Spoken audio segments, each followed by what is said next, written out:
Yun mga lods, pakita ko nga sa inyo pala kung paano ako magkabit ng block sa piston. Ganito ang ginagawa ko, linalagyan ko muna ng langis yung block pati yung piston para madulas lang siyang ipasok. At saka ano na rin, iwas gas-gas syempre, kasi matalas minsan yung mga piston ring natin, kaya kailangan natin ng lubricant na langis para magkaroon siya ng lubrication.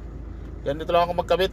Yan, dandahan ko lang sinushoot yung mga piston ring sa block, tapos kunting mikos-mikos lang.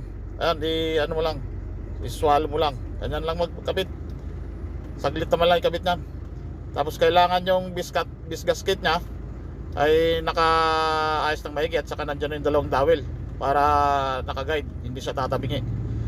Simple naman lang magkabit nyan, kaya huwag kayong kabahan. Tapos i-top dead center nyo na rin para pagkabit nyo ng, ng cylinder head, ayos na. Thank you for watching.